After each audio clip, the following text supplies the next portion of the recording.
I've got to behave. Yeah, Is you that gotta what you're saying? behave. You gotta behave. Okay, we're up. Okay. Hello! Okay. Hello, everyone. How is everyone doing? You're looking after yourselves. Can you sense the nervousness of Noah right now? Because normally I do something at the start of his streams and he just starts spluttering just before we go live. But I'm very low energy today. Okay, Self-imposed. that goes well for So, me. book. Book, ONYX STORM, Rebecca No, not that Yarros. book. Not that book. Oh, you want me to look at the book? Yeah, He I just sent want me a your WhatsApp. I want your on-air reaction to this one. Okay, 1 second. I'm opening it. How is everyone? I hope everyone is doing well. Hope your appointment goes well, Elmo. Hello, right, who's in the chat? Hello, Katie, Margaret. Elmo, Elaine, Margaret, Katie. What is this book? This is something It's a that... real book! Yes. Yes, it is. Okay, so I'm gonna read the book's title. Series. It's a series. I believe it's a series. Okay, I'm gonna read this book title before we go into the actual book. So this book that Vince just sent me is by Jack Raven. It says Trump, real American hero, purple snowflakes of the AI god. This is a book. It's 26 pages. Why? Because books are a good way for political activism. Even Activision. We don't talk about Activision because they're a horrific company. Slightly better now Microsoft owns them, but only a little bit. Yeah. Yeah. Yeah. So, Hey, Kat. hello everyone. How's You've got everyone to been? pretend to work. I will send you more things, Kat. I will send you more videos to entertain you. I'll happily send people TikToks. Yeah. I'm Pinky. Just so you know, out Pinky and the Brain. The Pinky and the Brain. It's Pinky and the Brain. One is a genius, the other's insane. The laboratory mice. You're obviously the brain. I'm the insane one. So would you like to say the word before mice again? Because you said laboratory mice. I said laboratory. You didn't. Well, I said what I said. You definitely did. You definitely did. But we are actually here for a focused discussion, which isn't going to happen because I have notes prepared. This is good because I can just about remember what book we're talking about. Okay. Because I have foolishly spent most of the last 24 hours, number one, awake, and number two, playing video games set in a dystopian future where hypercapitalism has won. Or our actual future, as it may also be known. I mean, yeah, for sure. So, yeah, I'm very tired today. And I'm back at work tomorrow. Which sucks for you. It does. 5:15 a.m. Boo. Okay, let's see. We've already got a question from Margaret saying, maybe set your opinions of this book in the context of your feelings about hype for us? Okay, so it's easy to compare it to Fourth Wing because of the stupid levels of hype that book got. And I think its average rating is about 4.6. Something along those lines, yeah. With like 1.5 million ratings. It is not, by any stretch of any imagination, a 5-star book. None of them are. So let's get that down, first of all. I would say 4 to 4.5. I would not give any of them 4.5 stars. Really? I like them. Yes. No, I'm really a little bit harsher. Yeah, you are. I'm a bit harsher than you are, but I would not give these 4.5 stars. At a push, if the editing process was better on Iron Flame, that might get over 4 stars. But the first third, and we'll get into it when we hit ONYX STORM,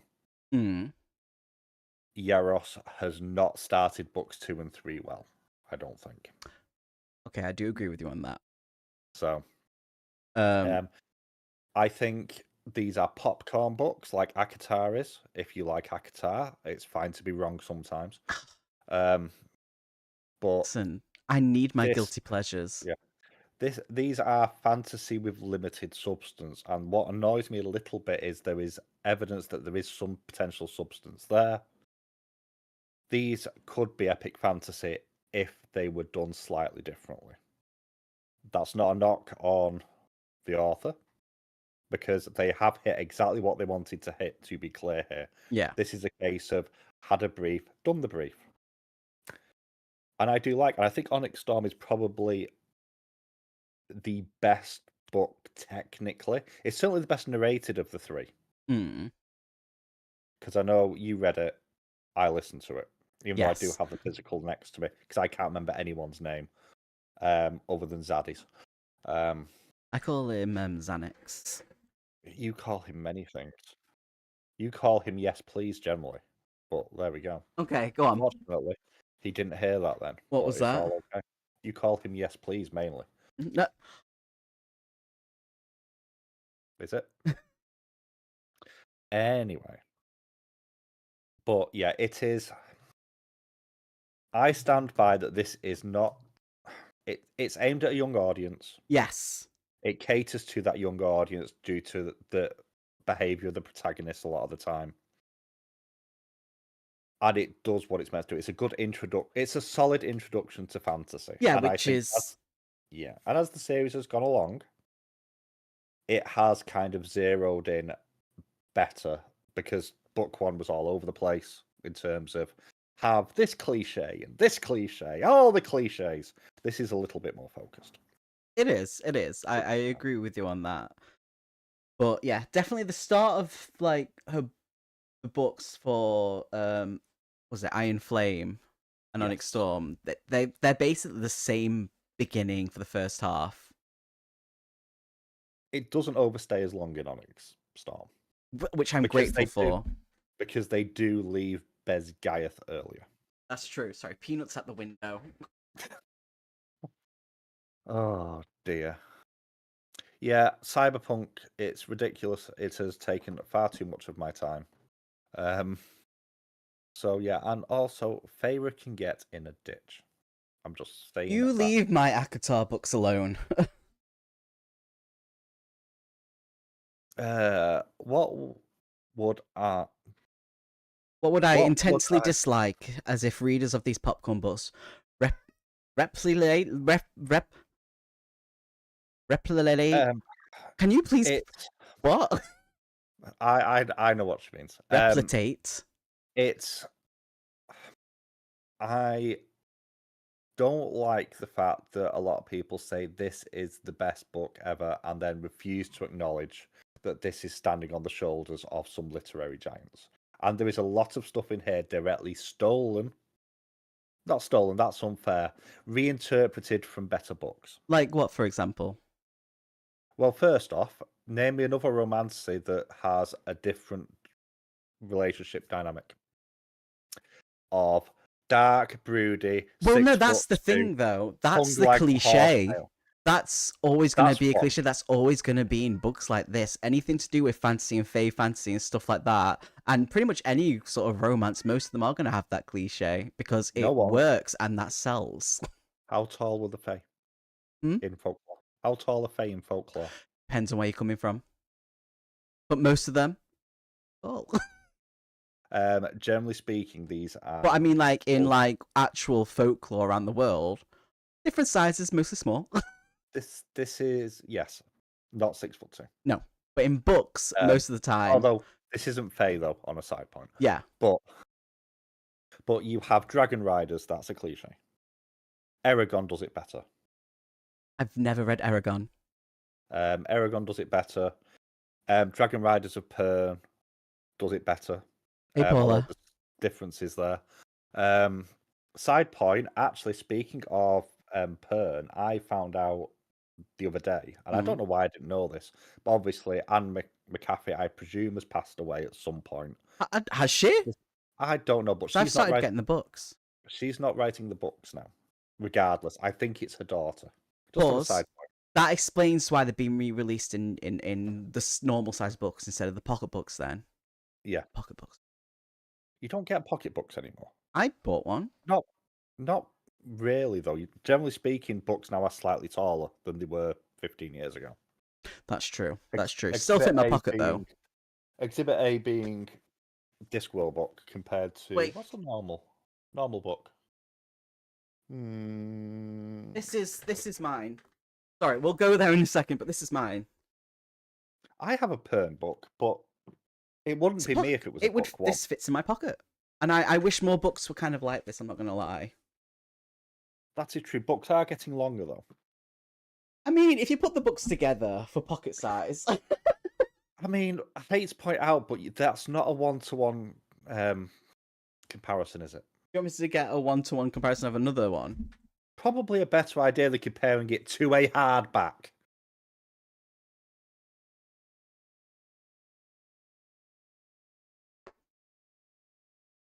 There is no Aragon in Aragon. No, there's not. Yes. So... there is no Aragon in Aragon, which is fair. You have the going on a quest to find the MacGuffin to save the world, which is a very fantasy trope. You know, they're going to find a thing to make other thing work to save from the big bad people. That's the story of this one specifically. Let's go find the magical thing that nobody knows where it is. Sorry. You're fine. But you liked this book, I think, more than I did. I'm guessing. Really did. I really enjoyed it. Sorry, Peanut's clawing at me. No, I really did enjoy this book. I didn't enjoy, like, obviously the first part of it because obviously it's pretty much the same beginning as the second book, but reversed roles, which seems to be a thing. Yeah, which that is the annoying part for me. Yeah, and you also have the exact same Violet against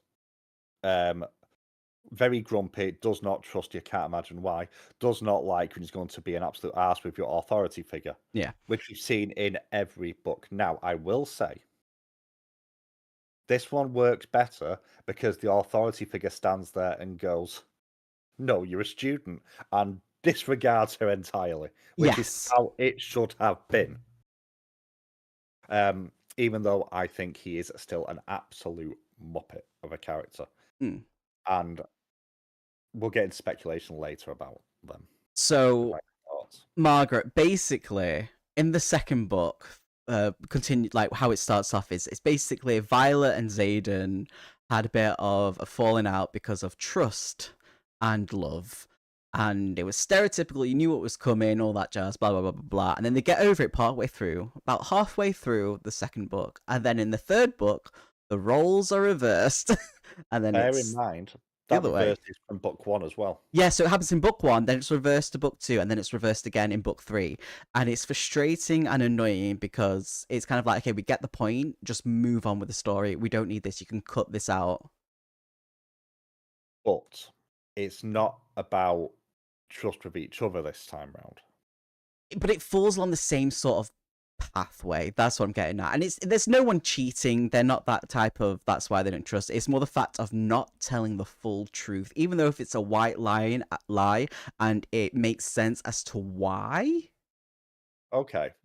So this is an interesting question. So in their respective positions, not in that way.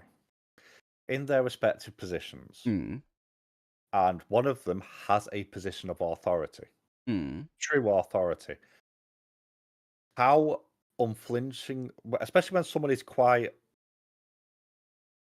unpredictable and unstable, which Violet is, you cannot trust from the other side, as that position of authority, you cannot trust everything to that person. So you need to hold some stuff back. So it makes sense. And then on the flip side, because of the whole character arc, spoilers for Iron Flame. So if you've not read it, you're going to get spoiled. I mean, I've had enough time to read it now. It's been like a year. Yeah.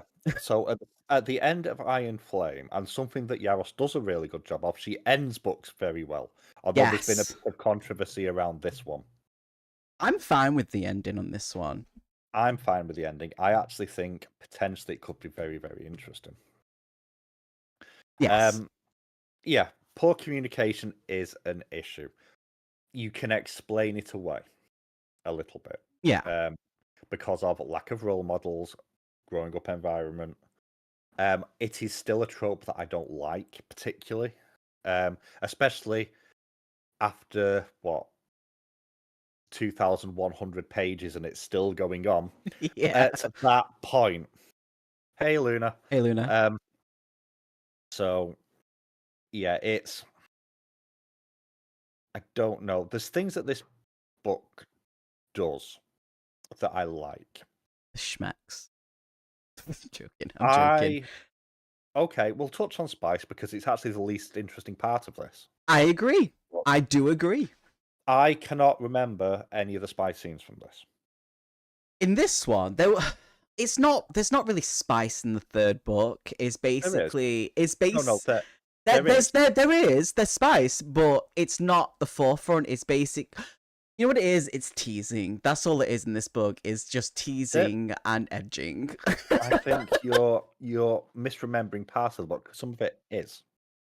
No, I know there is. That's what I'm saying. There is. There is stuff Yeah. that happens. They get to an island and he's like, "There's no magic here. Let's go have sex." There is an occasion before that. Well, they tried, and it failed because he nearly. Yeah. And then everyone turned up. I mean, did he fail? Did it fail? I don't think it did. It did, because when they were about to do it, he realized that he started to drain like the wood from the bed, from the table or the bed or something stupid like that. Would you like to reword that? So anyway. Basically, he becomes a venom, and what the thing is about them is why they're so bad is that they basically suck and drain the life out of anything and everything around them. And it goes off on emotion and shit like that at the same time. So when they're like getting really serious and stuff, and he like loses control of himself, he's like, "Oh, the wood's been drained around my fingertips." It's like, get over it. So what I will do now is provide a balanced accounting for what Noah just said. Yes, please do. So at the end of book 2, because of massive climactic battle, climactic being the main word, Xaden ends up dipping into the reserves of the planet's own natural magic to fight back, and that is forbidden. Mm-hmm. And the idea in world seems to be that if you do that, your soul dies and you become something else, or a venom. Yes. And part of this has been they're looking for a cure. To obviously, it's like, oh no, I need my big tree person. I need him to not be undead monster who wants to eat everyone and kill all the dragons. So that's the driving force of the story. Yeah. Basically.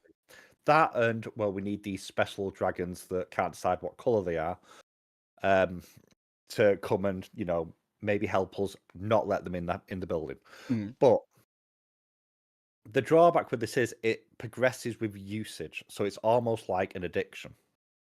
So throughout all this is a case of him not wanting to lose control of himself, so that he doesn't form this addiction, because there is a point of no return, which we've seen with other characters. Yes. Jack being the best example. We don't talk about Jack. We hate Jack. We don't hate Jack. Jack is Aiden's brother. We just don't know it yet. He's not? I think he is. I don't believe it is. So I know you don't. There's no genetic way it could be possible. But the whole idea of it is that he's fighting against his own nature, and he doesn't trust himself because of how powerful he naturally is. Because generational talent, because of course both of these people are generational abilities that only happen once every 100 years. I have thoughts about that. Yeah, I have thoughts about that. I think we've actually ended up in the same place with our thoughts, kind of. I know that we've talked about it before. And so the idea is they go off to the world trying to find this other species of dragon, which, we just happen to have already met. Yeah. Because, everyone needs a puppy. Yeah. Which is all Andana is. She is. But, yeah, there's no there is spice in here. You are not completely correct. I think you are giving it a bit of a disservice. And it hits earlier in this as well. It does. What the other two books did was give you memorable scenes. Like the throne. How did I know that'd be the one that you'd mention? You know, admittedly, I tell you what I've just thought. Do you know what word I haven't seen in this book? Primal. Armoire. What? Armoire. You know what? Yeah, you got a point there. It's not been said this time. It was a lot in the second book. Yeah. Do you believe in daggers in the armoire? No! Stop using the word. You found a word you like. Don't use it in every sentence when it doesn't make sense. Why is my camera so on? Sorry. I don't know. Get Wait, a book. I know hold what it will in your help. face. Oh, God. Need a wheelchair. You're on a chair with wheels. I know, but I technically speaking. With it. I guess I'm just... No, it's not helped. I guess I'll just be blurry. Hold a book up. Hold the book up, because it's that high contrast. No, that's the same colour as you. No, get book, hold in front of face for a second. Because it's high contrast. Hold in front of face. Turn it. Okay. No, it's not helped. Okay. Oh, there we go. There we go. Okay, I'll just start waving a book around now every time. Don't wave it, that will not work. That'll be like someone at work trying to scan the card on the machine going, "Ew!" Oh yeah, it always annoys me. But this book has the most interesting journey for Violet in terms of character development, as she eventually realizes that she can't do everything. Yeah. She has to trust those around her, which again, trust is the main thing with the books. Yeah. I do like the fact that this also openly acknowledges some of the mistakes made in previous books. So it's almost like a look at the camera moment, where I think, who is it? They're talking to some of the side characters, the friends, and they basically turn around and go, "It's not as if you've got a toxic relationship." Do they ever talk? And there's a few moments where it basically looks at the camera and goes, "No, he's not the same colour of the book. That's the idea, high contrast." Because also he's wearing quite a light coloured top, which isn't too far off his skin tone, really. So it's not orange. Don't say your top's orange before you say it.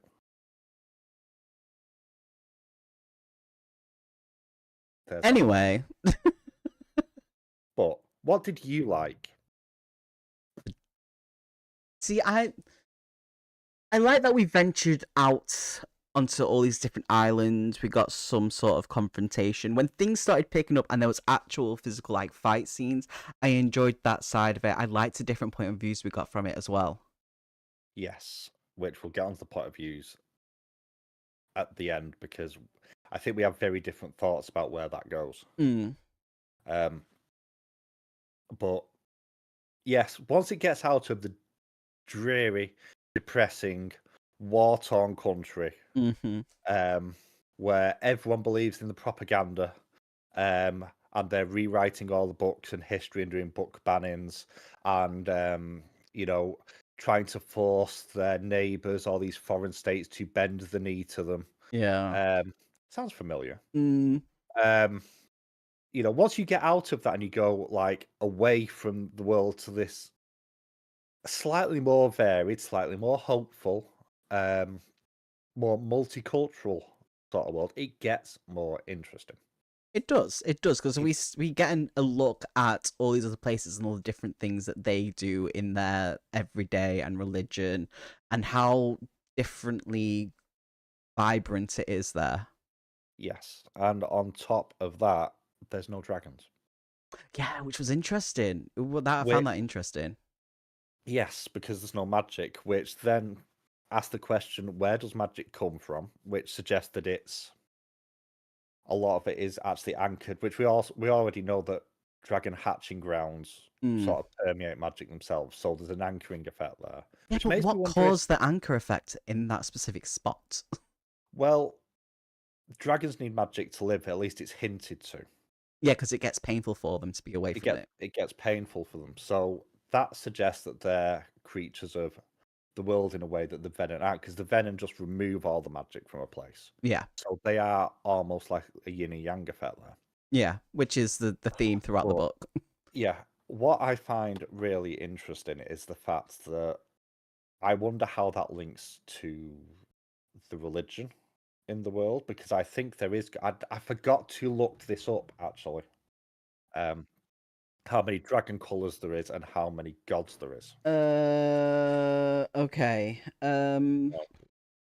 Out of a curiosity thing, because if it matches, I think you were right, and I think there is 7 like god/goddesses, and I think there are 7 different types of dragons. So it makes sense with what you said, because on down that Irids were the 7th.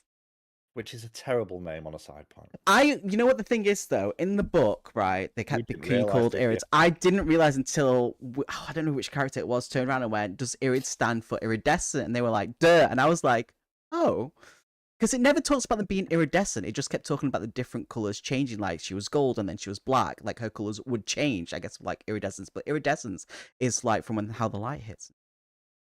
Stuff effect. Yes. So I don't understand why they're called iridescent. Well, bear in mind, one of Andana's biggest abilities is camouflage. Bending the light around them so they can just... Yeah. It's shown in Iron Flame. It's shown in this as well on a few occasions. It is in the cave with the dragon and all that jazz. Yeah, where you literally just have the eyes looking at you from this thing. It's like, no, no. But it dangles a few interesting threads here, because it feels like this starts to try and thread a needle for what worship looks like in the world. Because book 1 didn't really talk about this too much. And this starts to go into more detail, and this then links into Violet's story in particular. Mm-hmm. The primary antagonist of the piece, whose name I can't remember. The venom. Theophany. Theophany. Yeah. Theophany. Weird name. Yeah, that one. Yeah. Thea. Who she thought was the other version of her, but it turned out it was the version of her mum. Yes. Which was interesting. And it also, again, leans towards the other side of things of balance. Yes. So, and that's something else that comes up in this quite a lot, where the Theophany actually says at one point, sometimes once a century you have a chance to tip the balance one way or the other of the world. Which is why, allegedly, they're after Xaden and potentially her as well. It did, Elaine. It really did. Yeah. Yeah. It's not got more story. It's got more focus. Yeah. Book 1 was kind of like the stepping stones to lead to all the other things that we find out through everything. So. Yeah, it's the trouble is that they both start badly. Yes. Like, especially Iron Flame, which is bigger than the other ones. That drove me nuts. That first third of Iron Flame could have been put down so much, because there's actually a really, really good fantasy book in there potentially. Instead, it's merely solid. I don't like the romance, which is a weird thing. But you keep reading them. Yeah, but I'm not reading it for the romance though. I'm not either. So, but I appreciate when it happens though. But that's not the main reason why I'm reading it. I'm reading it because Dragon's story, and I want to find out. The biggest frustration is there's been no real movement in the way their relationship is. No, it's still the same. Yeah, but I'm saying that it's only been 18 months. So, because of all, which is something that is not always perfectly clear, although this book does try to say, it's been this long. Yeah. It's been this long, and you can see why, because of everything that's gone on, it probably hasn't progressed, because it's been everyone's going to kill me. Ooh. We're in bed together. And it's going to be like swinging from swinging from one side of the other. Yeah.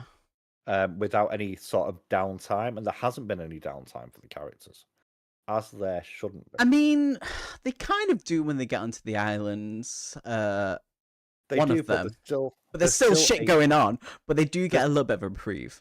yes, there is a ticking time bomb, which this has in a way that this has multiple actually. This has two drivers for the pace of it. It's got Zayden's turn, Yep.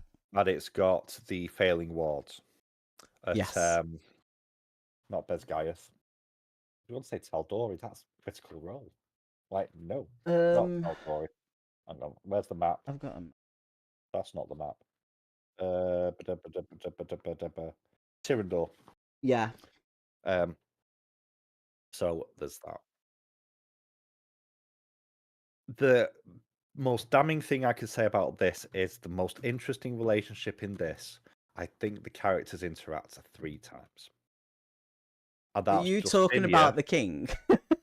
No, Justinia and God, which one? You know, the deaf, tribe. And is it Garrick? Garrick's or is not it Riddick? deaf. No, there's a relationship thing going on. Oh, with the scribe. Yeah. Yeah. That is my favorite relationship in the book. I do like that. Because it talks about how he's actually trying to learn how to talk to her, how he's learning the sign language, and it shows that while he is struggling, he is slowly learning, and that the person appreciates it. Yeah. And actually, another thing that I do like in this, which doesn't get a huge amount of time, is who was it that lost the leg? Sawyer? Sawyer. I think it's Sawyer.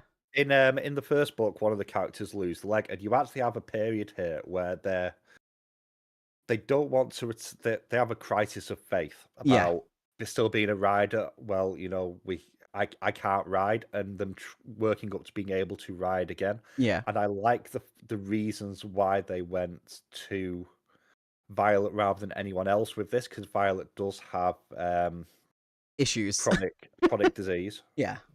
Which doesn't come up as much in here on a side point. No, it still mentions that she wraps like her joints and stuff like that, but it's nothing like drastic has happened technically in that sort of way like it did in the second. Which kind of needs hand waving away somehow. Like, I don't know, the magic sustaining her, and that's what we discover later on. Or something like that. It kind of needs a bit of a hand wave there. But I like the fact you've got this thing of the person who has suffered a horrific injury, they're dealing with trauma, they're dealing with this physical disability, trying to get used to that, and they're trying to work through it in the way that that's portrayed is really, really good. Yeah. Again, it's very much a side plot. It is not a focus, but it's good to see that sort of acknowledged. And we see that with some of the... I'm sure there's at least one dragon that's got some form of alteration made to them because of an injury, but I can't think whose it was. I don't remember that. There's something. It's very minor. Because, well, no, actually, it might not be that. It's because obviously the dragons have to make a concession to their own pride. Yeah. They're a very prideful race. Yeah. And that fetches on to the other thing that I really like about this, which is the dragons. Tern is amazing. We already know that. Oh, yeah. Adana, I don't really care about that much, if I'm completely honest. She's got an interest. I get her whole arc here. Yeah. I don't find her particularly interesting to read or interact with. I liked her more as the stroppy teenager. Yeah, she's been quite funny as that. Yeah. But again, makes sense. But I like the fact you see a few moments between other dragons and riders. Yeah, because we didn't really experience a lot of that. We had like short little like scenes in book 2, but in this one we actually got quite a lot more, which was nice. Yeah. So like one that stands out is, and I can't remember who the rider was, but they played pranks on each other. So I was getting me better for getting itching powder under his scales. Oh, and then they're playing around on a beach and splashing each other. And then obviously you have different point of views at the end. Where Atrom, it's Riddick's one. Atrom. Yeah. I think it is. Yeah, I thought it was Riddick, but Riddick is the best character in this book. Yeah, as well. only because Liam's Like, gone. yeah, I mean that's fair. That's fair. Luna says, I wasn't planning on reading beyond the first book, but maybe I should. Love how you talk about them. Yeah, start about page 250 on book 2 then. Yeah.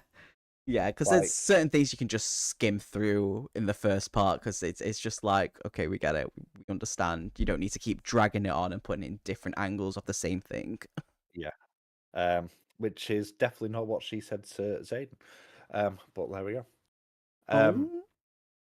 But the drawback is because you have this ticking clock driving the story forward, which keeps the pacing relatively brisk in a way. This doesn't feel like it has the same dips that book 2 in particular had. No, it's been pretty straightforward. Yeah, whereas this was quite go most of the way through. Yeah. Other than when Violet decided to be depressed because she was a failure. Yep. Which, again, I understand it, but because of the way the character has been portrayed so far, doesn't work. The one thing I do not like is it kind of feels like because she lost a bit of her confidence, that is what forced her to accept help. So she only grew because she stopped believing in herself. It's not the fact that she stopped believing in herself. It was the moment where she realized, like, yeah, I can't do it alone. I do need to get help. And I think that was kind of a good moment for her, to be honest, to be able to be like, okay, I understand. I can still have the confidence, but I need to realize and understand when I need help instead of basically keeping everything close to my chest. Which is ironic because she still ended up doing that anyway. To a certain point, because she understood that if other people found out about certain things, it may not go well. This is true. They already knew. But she didn't technically know that. No. Thank you, Elaine. Love you. Catch you soon, Elaine. Bye-bye. But I wanted more time in the islands. Me too. I wanted to investigate them more. Now, I understand why they didn't. This is something that really annoys me, right? Because this is the moment where I realise Violet's actually pretty stupid at the same time. When she's on this island where there's people who have the same sort of hair as her and all these things going on, not once did she go up and ask a question about anything to do with that. She just kind of commented on it and then just went along. I understand that there's like there's a ticking time bomb stuff like that, but bitch, go fucking ask questions. Why? Yes. Yes, and those questions, and there is.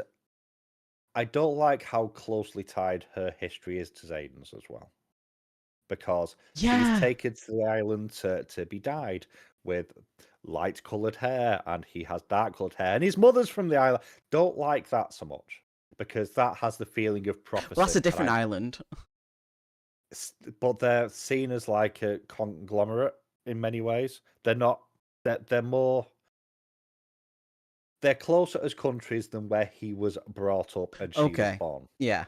If that makes sense. Yeah. And, you know, if you're going on this adventure to the other side of the world, you do not expect to, A, find that one of your two main characters, their mother's out there and was a contracted wife.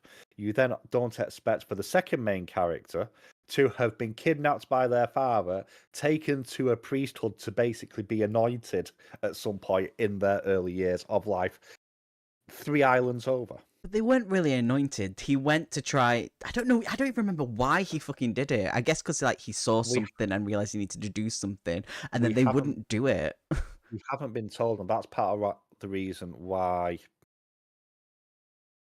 it's not fully taken. Told a little bit, and the reason is because something to do with the venom that someone would change or turn into a venom. They found that out from the fucking grandma, who we had no fucking clue of that was still fucking alive until her sister decided to go on a fucking journey and be like, oh, I went to this person. It's like, we haven't spoken to her for years. And it was like, what? Sorry.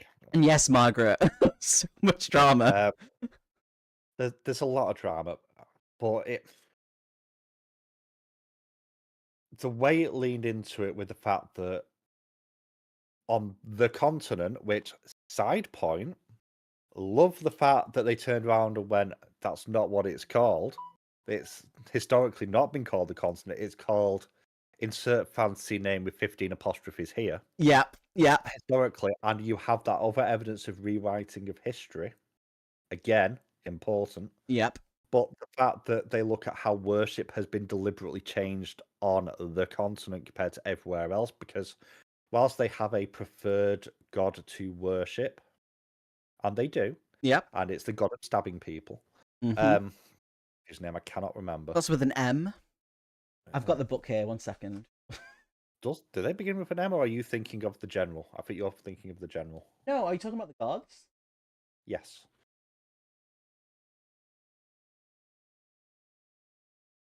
Haven't got the... Talking alpha. Okay. But what it used to be was it was dedicated worship by country to one god, and that has maintained in the islands. Yeah. The islands don't have magic anymore. No, but they still worship. But they only worship one per island. And it's the same one, isn't it? No, it's different one by island. Oh. That's why the trials are different. Oh, because yeah, obviously they have to go through trials to prove that they are worthy. Starts with an... I mean, there's an easy way of doing it than you looking for a book, mate. Well, you've got the searchy thing. But Amari, June, Malik. You were Malik, right. God of Death. Yeah, they're Malik. obsessed with dying, which actually Venom. Mm-hmm. They're obsessed with the God of Death. Yep. And she was anointed by Dune. I think or was it Amari. Amari, it was a female. Okay. It was definitely a goddess. But she was the one who had the hair. Okay, I just want to check something very quickly. It's all good. You talk for a minute. Oh God, don't put me on the spot like that. The other thing I know, the other thing is that I want to comment on is obviously when, like in the first book, obviously when a dragon accepts a rider, it's the dragons that give them a name, and we don't know if the dragons are lying about their names and stuff like that. I think the dragons are lying to their riders as well, just for a twist. Yes. Now, this is where we do need to... So there are 7 colours of dragon. Yes. Black, red, green, yellow, blue, irid, and brown. Well, there's 6 plus the irids. Yeah. Important. There's only 6 gods. So, projection. Are the irids a direct result of the world trying to balance the venom? Because they say that irids are pure magic. That's why they can exist. It could be, to be honest, because that's like the irids are what basically helped with the venom when it first happened. Yes, because they were part of the war. Disappeared afterwards. So yeah, it sounded like Ven read more careful, but no, enjoyed the book more. Correlation or no? I listened to it. I audiobooked this. I've audiobooked all 3 of them so far. Yeah, and I've read each book. About half of it I listened to when I was in work, lumping stuff around. So it's quite a passive thing. I don't have notes. Noah has notes. I write notes and I have little tabs I stick in a book. Yes. I do not. I do not make notes beyond a couple of names. I'm Googling stuff because I know it's quite easy to find. Because I have looked for it in the past for reasons. Yeah. I mean, how many gods 4th wing? It's not that many words. And it came up, so... But... And also, there is a couple of... Which actually is worth mentioning. The front of the book has like a plaque. Oh yeah, and the dragon. Yeah. With the main characters' names, who their dragon is, and what their magical power is as a refresher, which I really like. Because Riddick and Garrett, I get mixed up constantly. Literally. Yeah. Which a nice, simple, straightforward, one page, boom. Not like Wheel of Time, which All has a right, book. Luna. This is my, obviously, this is not in every single book, but this is the world building for World of Time. Ugh. Ugh. And there's a lot of pages at the back of every Wheel of Time book. Go back over there. But if you want to go through your notes, starting at the top and working through. They're not all in order. That's the only thing. That's fine. I have no notes. Hey, Witchy, you all right? Hey, Witchy. Hi. How you doing? How's life? How's things? So, the main thing is when Violet's in the dream of Zayden's dream, and the Venom keeps saying, or Theo, Fanny, whatever she's called, says it as well. You'll be so much fun for him to wield. So my main question is, who is him? We know it's a male, but who? It's not the brother, because that's something completely separate that's going on. So it is, because it's not the one in the dream. There's two answers. Hmm. One is Zayden turns evil, she becomes a weapon. No, because they're asked they've even talked about it before. That's the red herring, though. Yeah. Or if he fully turns, I don't think that would happen. Like, he probably will turn, but I don't think he would be the one to wield her. I don't think turning is going to be what it thinks it's going to be. Yeah. But there's a few notes of there's certain very powerful venom. Yes, they're called something else, but I can't remember what they're called. We haven't seen the one at the top. No. And that's where I think... And I think they're somewhere in that school. Yes. I don't think they're in the school. I think they're on the continent, though. Like very close by. I think they know them. So, speculation. Okay. The Venom have been deleted from written records within the world, at least the country. I know where you're going with this, yeah. And one of the more... Violet's dad was a scribe and felt the need to smuggle a book out and give it to his daughter, a book of fairy stories that contained the venom, which is where she initially got the knowledge from. And on top of that, he has been in charge of the rewriting of the histories. Mm-hmm. If you're going to hide a villain in plain sight, you put them in a capacity for learning, in charge of the ability to shape future generations through lies and propaganda. Because by the time we get to present day, during this whole, and I suspect it won't be one person, because it is said in the book, more than one scribe. Yeah, it does. And I think it's Markham who's the general, who's the one in charge of the scribes, if I remember correctly. Is it Markham? I think so.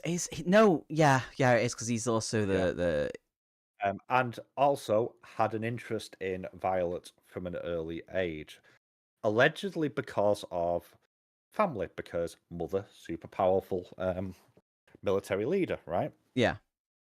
But has had this interest from an early age and trying to sort of woo them to be a scribe and influence them in some way, knowing potentially because of hair and whatever else, which is unusual, that there's something different about her. Yeah. So I don't think they're going to be the ultimate big bad. No. That would be too simple. No. But I think once we get to a certain point in the story, that's what the reveal is going to be. Because so far, with the exception of a couple of people revealed right at the end of this book, every venom that we've found that has infiltrated Besgayeth has been pretty low level. They all have. Even Jack said that. Yeah. And it's like, and then we finally realised that some of the tutors were Venom or Venom sympathizers. I can't remember. Was it Professor Katori?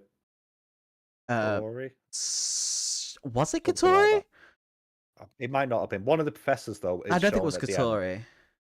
It was one of the major ones, though.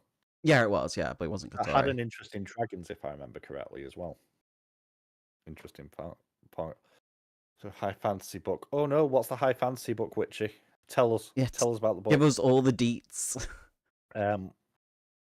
But yeah, fight scenes are well done. Oh, so well done. Again, I don't think there's been one that stands up to The first one. Yeah, which for audio is over an hour long. That one chapter on a side point. Wow. Which is ridiculous. But they are well done. I'm in two minds about the signets, specifically Violet's. I'm not sure. We know it's... Go on. So it's said that it's dream walking. So it's the influence of the subconscious. Yeah. When asleep, which is kind of the opposite of Zayden. So there is a yin yang effect there again, which he also had subtlety and power and light and dark. There is a yin and yang to them both. Mm-hmm. It feels like the worst possible second signet she could have. I always get a bit icky about dream. Yeah, because out of all the things you could possibly give, it was like, meh. Matt, we expected something better. That's what it is. It's a bar was set so high after the time thing, and then it was like, I can go into people's dreams, and it was like, that's so low compared to what you originally had. Also, that has not been explained why a baby dragon can do that, regardless of what type of dragon it is. Don't know. I think so. Baby. I think all the babies have that kind of thing, because when it was mentioned to the Aries, they were just like, and you used it, and it was like, oh, so this is the norm then. What is that the norm? I think it's for the Aries. I think it's for the Aries, not for the Babas, the other dragons. Now, this is where we should probably also point out that there is a very clear distinction between dragons and Aries. Dragons. They're completely a whole different species. Yeah. To such an extent that the reason that they're not on the continent anymore is because they're pacifists and they refuse to be involved. And actually, that was very, very, very, very weird. Was it? I mean, it made sense because they saw death. They saw death and destruction and stuff like that. Yeah, and part of the reason I think is to have the oh my god, they're horrible to Andana. I think part of it is so you have that moment of how dare they treat her like that. I had that moment. Yeah, because they judge her for manifesting because basically as dragons grow up, they kind of decide what sort of weapon their tail is going to be. Oh yeah, she ticked scorpion tail, was it? No, I don't think she went scorpion. I think she went the same as Tern, which is probably a club tail. A club tail? I don't think it was a club tail. No, I can't remember. There's only 3 types, so I should be able to remember this. Yeah, feather tail. No, Morningstar tail. No, not that one. Legend of the Quill. I've never heard of 2 weeks. It's about Prophet. Oh, there we go, Prophet. I always get Prophets. Yeah. My main thing with Violet's main signet is, even Yaros has said this, is that she's not a lightning wielder. She has power, and the way that the only reason why it shows up as lightning is because that's the only way Violet could manifest it. But that means that it's going to change to something when she learns. What else? Like, manifests it to something else. Maybe. On the flip side, that actually means it makes more sense for why she's so important against Venom, right? Because she's overloading their circuit. She's the only one who can do it because she's just pure, unadulterated, unthing. What cost that is to the world around her is an interesting That's the question, because she technically is the yin to yang to the Venom in a way, just for her power alone. If I was the bad guy, that's a battery. Oh, yeah. You don't need to... You can keep fetching the world back and just taking it all out of her. Hey, Darkstar, you all right? How you doing? I nearly messaged you on eBay yesterday and then realized you would have no idea it was me. So, um, but yeah, what's your highlight for this book? My highlight for the book. Well, that's difficult. You know what? I think it was when they were on the island and Zayden's mother's husband, right? Poisoned the cake, and can't remember who it was who ate it. It was that he ate it, and then Violet actually got fucking badass and was like poisoned them back while trying to get a cure. I was like, oh damn, she crazy. She showed her crazy side. That's the violence. Okay. So the one strange, there's a couple. There's a couple for me. One is one of the other trials. Oh, the card one. I like the card one. Card one? Yeah. They pulled a. No, they pulled something from a box, and then Oh, one got a cat that they called Broccoli. yeah. I was like, why Broccoli? Yes. And then the last person was shot through the heart. Yeah. And that was for the God of Luck. And it's like, this doesn't really make a great deal of sense, but for a dramatic moment. Yeah, because it was so sudden. Yeah, you knew who was going to go down. I liked the slap, though. And he had to say thank you. I was like, oh. Yeah, which that was an interesting way of balancing the tone of the scene as well. Yeah. Because it felt quite light-hearted for the majority. It really did. They're dead. And they couldn't do anything, or they wouldn't get the blessing. It was just when Kat finally moved on and started to date him. Yeah. And then he was like, oh, well, guess you got to move on again. Yeah. So the moral of this story is get a cat called Broccoli and don't get a boyfriend if you're a cat in this story. Basically. Pretty much. But I really like the ending. I love the ending. Which is controversial. Everyone's hating it. Because it was so sudden. Yeah. Now, this was originally a trilogy. Yes. And it's obviously been rushed out the gate for commercial reasons, which is fine. Mm-hmm. And now we've got a big wait till the next book. Probably 2 years. Because they've had to spread this out and change the ending and go, how can we give ourselves breathing room and make sure the next book makes complete sense? Nobody knows anything. That's true. Which works. And Amnesia is which I'm going to refer to it as amnesia, which it's not. It's forced amnesia. Yeah. Amnesia. This is a trope I hate in video games. Yes, because it's so overused. Yeah, but I like it here. Because it works well. It work. It ate. Depending on what happens next. Now. Yes. This is where me and you diverge a little bit. Mm-hmm. So at the end of this book, at the end of all the books so far, there has been one chapter from Zayden's point of view. Mm. This book introduced a chapter from Rhiannon's point of view, who I think is one of your favourite characters, and from Imogen's point of view. Yes. Which gave us those dragon moments, which I really, really like. Same. There is not a huge amount of narrative sense of introducing their points of view into the story. True. You could argue it's giving a point of view in another part of the battle where Violet has no control. I'd prefer the amnesia trope. Yeah, I'm with Ben on that one. Screw that trope.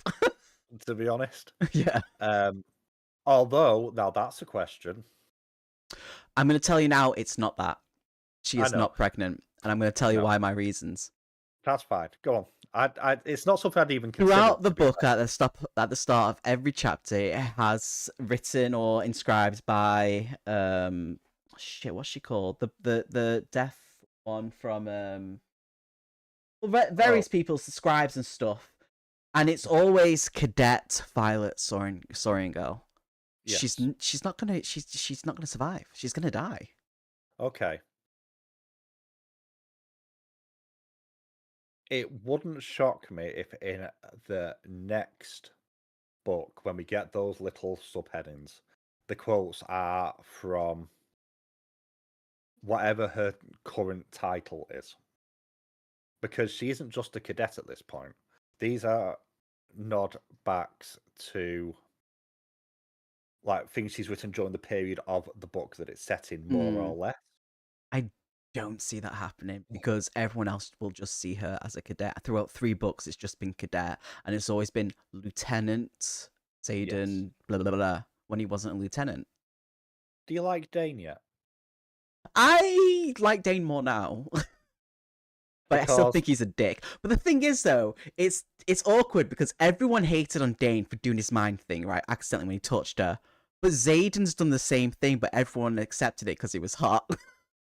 No. Well, readers accepted it. Yeah. In the world, they didn't, because obviously Dane's hated in the world as well. Or was for a long Well, he was. Oh, you know what? I just remember one of my favorite bits is when they go to the island and they're trying to get that book from that shop, and they think Zayden is Dane because the father thought she'd end up with Dane.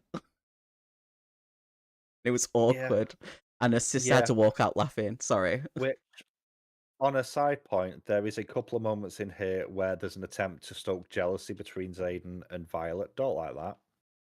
Specifically with Thank you, Margaret.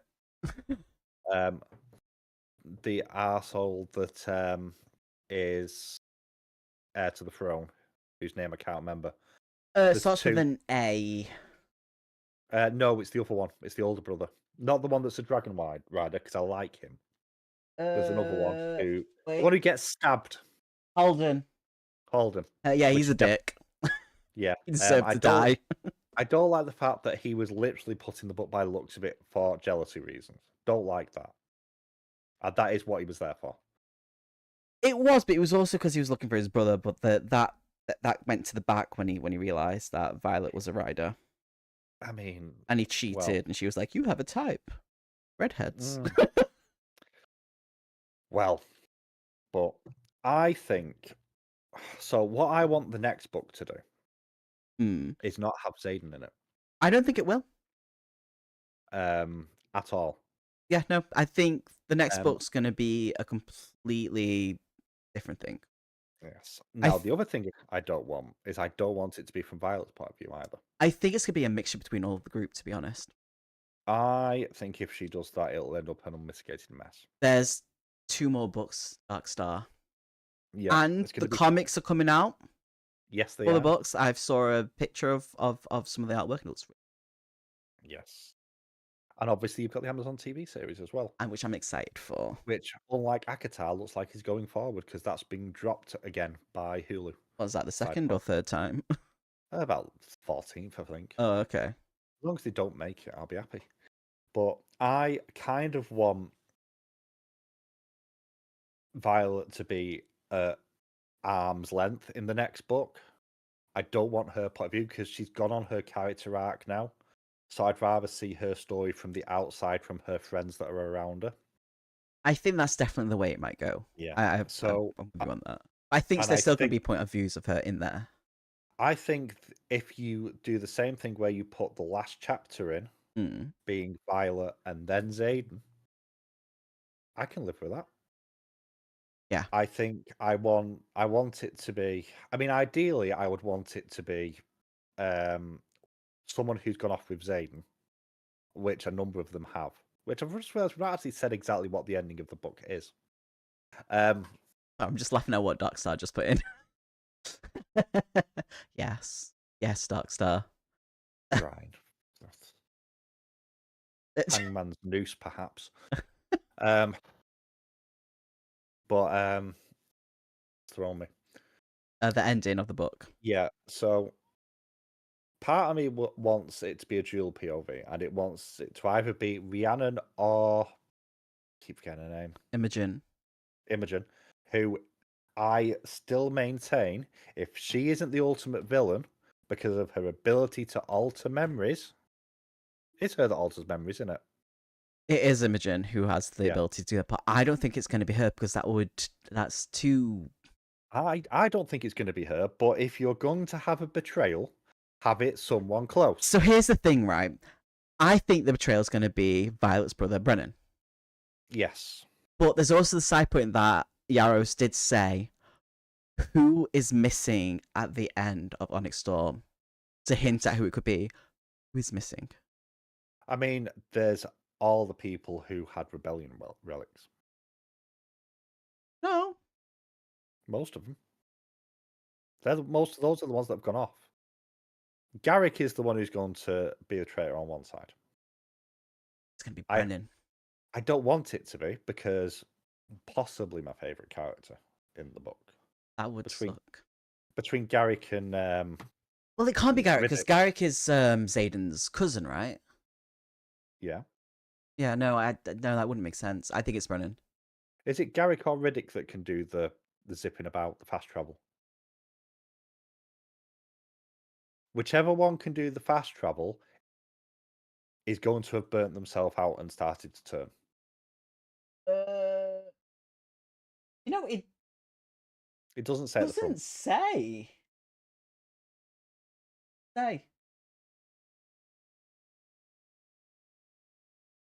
Only has the first ones, because I guess the other ones are like secret to the rest of the world. Hang on, see if we can find it. Garrick. It's Garrick. Ah, okay. Thanks, Chloe. Yeah, it's yeah. So I really like Garrick as a character. I would actually like part of the next book to be from his point of view. His story is of like devotion is not too dissimilar from Violet's and Xaden's. If you're not going to turn Violet or Xaden, which is not going to happen, because they'll get their happily ever after, then it's got to be a friend on each side. I think it's going to be Brennan. He is that friend on each side. And I'm going to tell you why I think it's Brennan. So, we have the fact that obviously he used his power to bring someone back that is impossible, and he made comments about being burnt out and all that jazz. So he's had that whole effect, and maybe he drew power like a venom to do that, and then hasn't used it since because of reasons, because he's not had to. There's also the fact that when they've been to places where the wards have been up properly, he's not been back there. Only when the wards were down did he show up. Yeah. Riddick's the other character I really like, just on a side point that Chloe's just mentioned, which I would not want him to be the bad guy. No, it can't be Riddick. I, like, genuinely, if it was me, the ultimate betrayal is the person who is close to you and who you trusted to do something unspeakable to protect people, which is Imogen and changing memories. I don't think. I don't. I think that would be the. They might play on it, but I don't think it is. I don't think it'll get played on. I think people will mistrust her, which is why I don't think the next book is from her point of view. I think it's from Rhiannon's. I would like Rhiannon's point of view. Sure. So, but that's my logic with it. Who's got a point there? Yeah. Odie is a character I always forget about. Same. Isn't he the one who gets poisoned from the cake? Oh, or was it Riddick? It's one of them. The other thing that I have seen mentioned is the fact that another shadow wielder has appeared, which is it Lynx? Yeah, because he started panicking when Xaden was Lynx. It's Lynx. I'm sure it's Lynx. Yeah, Lynx. And I've seen that suggested because same power as Xaden, and you have this crossover of balance. Yeah. But I've also seen a logic that maybe that they're just a it's Garrett with a cake. Thank you. Just can mimic things, which is interesting. But that feels like it's going to be for want of a better word, another red herring, so to speak. But it's like 2 years. It's going to be 18 months at least before this comes. I'm going to hate this. I'm going to hate this wait. So, So what are you going to read instead? Uh, Why? I'm kind of jumping between Akatar, Leviathan Wakes, and Very similar books. random So much books. in common. So much in common.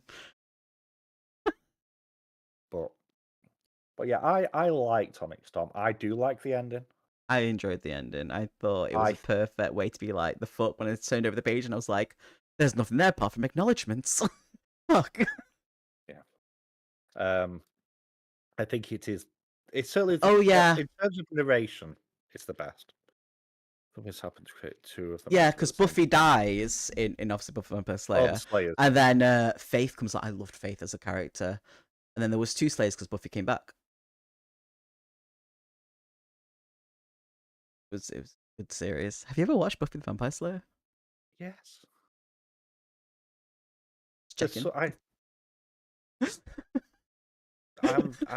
That was my age time period. My age? No, you shouldn't have been watching that when you were like 7 or whatever you were. Yeah, around about, yeah, probably. So, wasn't aimed at you, but you do like Angel and you like Spike, so. No, I liked Faith as well. Faith was my main one. Shut up. Anyway. Oh, bless. Are you going to look for more romantasy? Because you've enjoyed it so far. I have weirdly enjoyed it, but it's not like the main. You've even liked Akatar. Yeah, but not for the romance there. I don't enjoy the romance in Akatar. I think it's, you know what it is? The fighting that's happened in the books that I've read. The fighting in the books, because war's happening, which are taking up most of the book. They're really well done, the fighting bits. And character progression. You mean characters happen?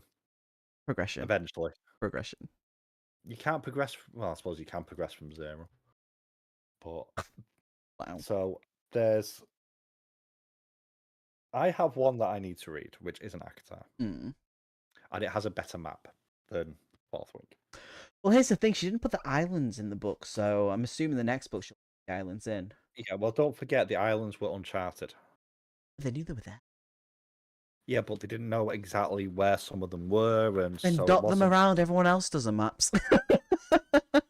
So what peanut? This, I mean, you might just see yellow, but this is the map from this book, and this is When the Moon Hatched. Yes, that's a book that I need to read. It's series even. Yes, I think book 2 is out or is coming out. Some people have loved it, some people have hated it. So. Yeah, I've seen a lot of mixed reviews. Peanut, by a child. Yeah, I know Hermit loved it. Oh, so, Hermit. I've heard it. Everything has dragons in at the moment. This is true. There's also now. Yeah, but when that's got, so we've had cannibalism, then it turned to dragons. What's next? I know. Where was cannibalism in there? Last year? No. Last year, the books that kept popping up all had cannibalism in them, and then dragons came in. Now, what's the next thing that's going to be it? Right. Oh no. I have to say this. I didn't have that many cannibalism wrecks come up. Oh, I did. Cannibalism wasn't in any of the Imperium books by Rebecca Yarros, but the books that kept popping up for me that other people were reading, all of them was like cannibalism with horror.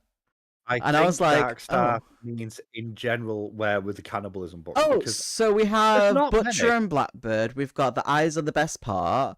We have oh shit, well, got a whole list of them somewhere. Unfortunately, I know a really unfortunate one off the top of my head. I can't remember the name of it though, but we buddy read it. Chandler Morrison. Oh, read it with bad. That's even more disturbing cannibalism than the rest. Oh, bugger, what was it called? Oh, I can't remember. I'm not looking on my shelf because I've not got it. I don't have it on my shelf. I looked anyway. Dead Inside. Dead Inside. Yes. Dead Inside. Yeah, but I need to read that book, by the way, Chloe. But a lot more books kept popping up for me, and it was just like a whole slew of cannibalism, and then all of a sudden it was like here's Fourth Wing, and then loads of dragon books. I start seeing loads of dragon books. I'm like, okay, so this is a thing. So my next thing is what's next after all these dragons? Because obviously we've got a lull now. What's gonna be popping up next?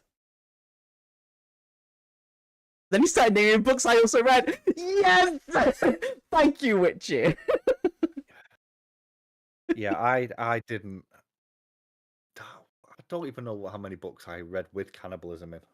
Not that many. I don't think it's vampires. No, vampires are like an ever-present. Yeah, they're always there. Oh, absolutely. To move into which I think you will like the series, and I like it's an interesting way it's been done. But the Crown of Nyaxia series, which is the first book, is The Serpent and the Wings of Night. Yeah, it's very interesting. I've seen that book around. So it's much better, in my opinion, much better written than Akatar or Fourth Wing. It's not quite as blockbuster, but it's a 6-book series. But it's a 6-book series split into 3 duologies. No, thank you. So the first 2 books, which I've now finished, are from the point of view of 2 characters, and then the next 2 books are from the point of view of one of the side characters from that, to expand the world out, so that you don't get fed up with the idiots. When you say it like that, fair. Yeah, fair. I don't think it's Faye. I think everyone's bored of Faye a little bit now. Yeah, we've had a lot of Faye. Yeah. Even though like Cursebound is out, which I still fucking get at some point. I think we've had the whole stupid ice skating romance thing. That's still going strong. I mean, that is the worrying thing. What is going to come? That's what my question is. What's next? I know, right, Darkstar? That's so true. It might be. What do you think it is? Let's make a bet on this. I'm not making a bet on it, but if you lose this bet, you have to wear a costume. You have to be an eggplant. Or a crab. There's 2 ways it can go, because I'm seeing a lot of, especially YA, but I'm seeing a lot of books right now where you have person that have got like part of the soul of a god sort of trapped in them. So like semi-divine thing. Yeah, but they've been popping up for a while though. Like they have. Hey Luna. I'm seeing more and more of them where that's like a central theme. You do have to dress up as Feyre. That's perfect, Darkstar. I will do the makeup for you. No. Look at you, I'm imagining it. We'll ignore the seedier side of books that I know you read some of recently. Werewolves. They didn't need to know about that. I wasn't going to review anything to do with that. I was hoping it would. I was just like, Milo, shut up! I was hoping just kind of like ignore that book that I read. You tried reading in a Megaverse. I did. Now the world knows. Milo, we're having a conversation. Because you like what you like, and that's perfectly fine. As Luna said on her interview that she did yesterday, where asked about her guilty pleasure. What is her guilty? Yeah, and it's like you should never feel guilty about reading any form of book. No, it's because Omegaverse isn't really my cup of tea, and I was like, Jenny reads Omegaverse. I've not really touched anything like that for many, many years. I couldn't remember a lot about it. I knew what the gist of it was, but it's been like way too long. And then I was like, oh, I'll read this book. This has really high reviews. And then I read it, and I was like, this was the worst decision of my life. Did you see this book on TikTok first? No, I saw it on Goodreads. Okay. It popped up, and I was like, why is this popping up? I was going to say, because your history of stuff through TikTok is not good. We don't talk about my TikTok. I've been burnt by that way too many times. Oh, I just by being nearby. Yeah, but fair. I can see it being werewolves. There is horror movies of werewolves coming out, so maybe. There is, and I've hit a couple of werewolf books in the last year, not the same sort as yours. So I can't even understand Darkstar. Honestly, weird sentient object spice it seems to be popping up a lot more. I've not read a single one of them. I know you two have. I have. Yeah, I know you have, and it's something that I've not. I'm happy about that. Okay. Let me paint the scene. No, don't. Evil landlord tries to kill the love interest of the door. Okay. Is this an actual book? But yeah, this is unhinged. Now, Literally. the door is now a person because happy fun times with the door handle. And Was it inserted? yes, there was a pop noise and everything. What? It was yeah. Bulbous is the word. But why was as he goes to kill the tenant, yeah. The doors I'm sorry. wants to protect because his whole thing was I'm going to protect them. Okay. Why is what message is being retracted by Luna? What is it? What is the message? I'm not even getting an option to view it. Oh no! Unless she's taking it back herself. Ow. Are you doing that, Luna? I see the PC. My phone is not. Oh right. Oh Okay. right. Okay. I was like, she's typing like me. Okay, continue. Well, the scene is the landlord goes to shoot the tenant, and the door, who is now a person, their whole thing is they want to protect, because their job was to protect the entrance to. Oh yeah, flat. the entrance. Yes, they want to protect the thing, and they put themselves in front of the bullet, killing them. Okay. Okay. As they fall to their death, they transform back into the door and fall and trap the landlord. Okay. And just as a visual thing, I just love that scene. Just the idea of someone shooting somebody who turns into a door that collapses on you. And they eventually they come back as a person because Zeus and Hera. And happy fun times with door handle. But here's something on me. I recently found one about two characters being turned into vegetables. It's vegetables and from Fleabag, and I want to read it. What? I read one where there's 3 marshmallows become marshmallow men. That was strange. I love our community. So I have. Go on. I have a book that I need to read. Can't remember the author's name. I'm going to look it up very quickly. While you look that up, talk for a second because I really need to. So the author is Penelope Douglas. I'll be right back. Keep talking. Who I have seen all over TikTok. It does. And because I can't say no to 99p books, I will be reading Five Brothers at some point very soon. Which I really regret spending 99p on it. So I will be. Then again, it's not a physical book, so I can't give it Noah afterwards. I think everyone should buy Noah a Yenneker Snow book because he really liked the Beast.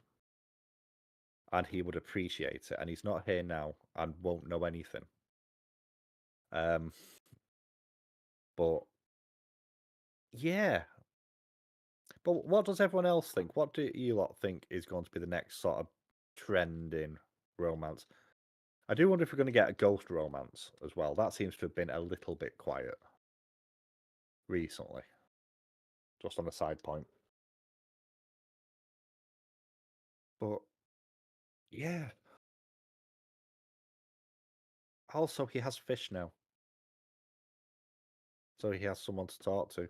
We should have an unhinged smut secret Santa at the end of the year. Yes. Yes, we absolutely should. I have options for that. Yeah, no dark star. I nearly sent you a message on eBay because you've got the book up that you reviewed with the typo. And I'm following like that specifically, and you've sent an offer out. And I nearly sent you a message going, I absolutely will take you up on that offer when I get paid. Does it come with a hat? And then realise that it won't have my screen name on my eBay. It'll have his real name, huh? And I would have the police knocking on my door potentially if I sent a message like that. So, Masked Men is hype. Bikers as well. That's quite Yeah, popular. but bikers have been a thing since that book, House of Adeline, or whatever it is, which I refuse to Haunting read. of Adeline. Whatever it's called, housing, haunting, it's all the same thing. It Uh, revolves around a house. The housing of Adeline. It sounds like you put where you put an engine. Or something. Yeah. But, yeah. Unhinged Secret Santa. Oh, okay. Which, I have seen some of the books that you've read. What's the Velociraptor one? That was actually Jenny's book. Jenny has that book. You bought it. I bought the book for her. It's at her place. I don't know if she kept it, but it's her book. I wouldn't. I'd have possibly burnt it. I bought it for her as a joke. I thought it was really funny. And then I read it and I was like, because I got it on, like, because it was then after I bought the physical one for Jenny, it was on Kindle Limited. And then I read it and I was like, oh, this is terrible. I have an Emma Newman book on my Kindle. I can't remember what it is.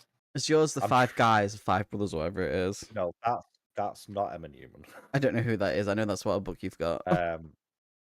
That's Penelope Douglas. Oh, right. Oh, yeah. Oh, that's Penelope Douglas. Credence, which is the one you're going to be reading. Oh no, but it's. You all heard. No, I'm not reading. No, I'm not reading it. You can't push that onto me. I am an innocent bystander, and I will not. You made me read The Beast. I didn't make you read The Beast. You read the other books, though. You got me back. You made me read the other book, book 3 with the bears. Read this book. It's really, really good. No, I didn't say it was good. I said it was bad. No, you didn't. You said, I really want your opinion on this. It's really, really high rated on TikTok. Yeah, I didn't. I said it was highly rated on TikTok, and then I was like, I was scarred from it. I was scarred. I will never get over it. You told me that after you got a message off me going, what the hell is this? Yeah, then I told you it was really bad. And you're the one I didn't fall. And I learned from that. Read the third book. No, you made me read the third book live in Discord. I didn't make you do anything. And you didn't even read all of it. I got to near the end and I was like, oh, too much. It's okay, because I've asked everyone in chat to send you Yenica Snow books. No, you've not. Don't do that, please. Don't do that. No, you haven't. There's a lot of mafia romance. Which I also don't understand. Which my daughter was asking me about. Absolutely not. Side point. She should ask Jenny about that. Jenny's into the... She's not here to defend her. I know, but she is. I did ask her about that, you know. Last time I saw her. Because she kept telling me about it, and I was like, I don't even know what that is. And she was like, it's mafia. And I was like, yeah. And she was like, yeah, but it's romance because it's the big mafia dude and stuff like that. And I was like, nappy romance? What? Luna, what have you been reading? For more queer stories being published. Which reminds me, I'm going to show this to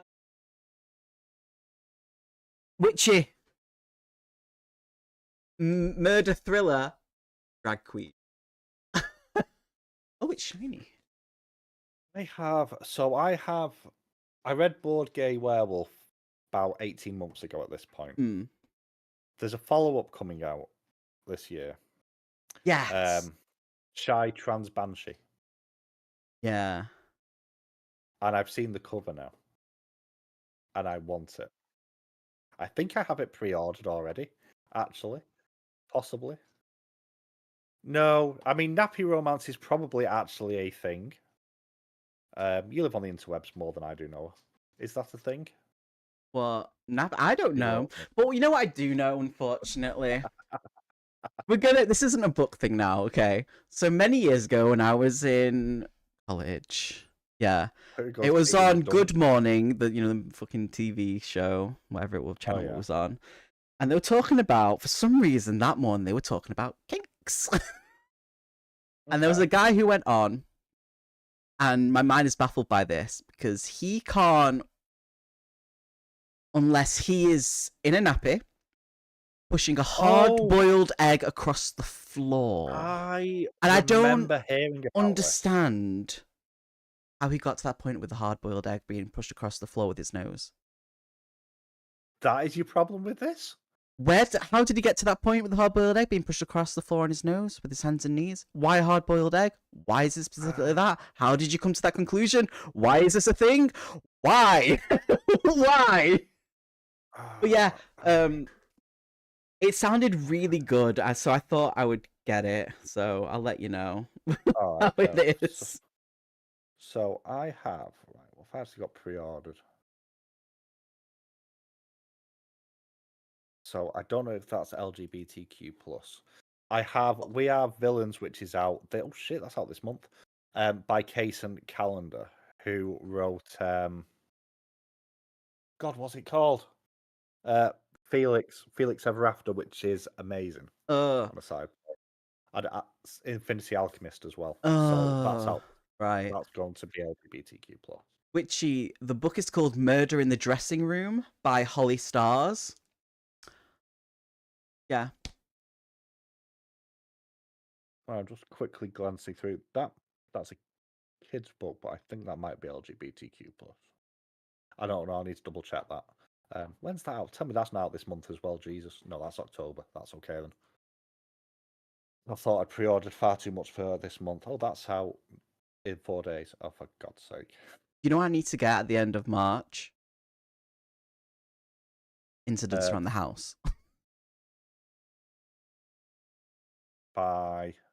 It's all good, Witcher. You tell me if you find any as well. It's been a while since I've read any good like murder kind of things, mystery sort of things going on. So when I saw that, I was like, and because I love like RuPaul and drag queens and stuff like that, I was like, yes. I have not read The Ravenous Dark yet. I think I bought it. What is Ravenous Dark about? Can't remember, but it sounded really, really good. I think I've ordered it. Oh, hello, what's this? Oh God. I have. It's by A.M. Strickland. So let me quickly. I was going to go into my history. That was a terrible idea because my history is full of all the other books I bought. Sure. How many books has everyone bought this year?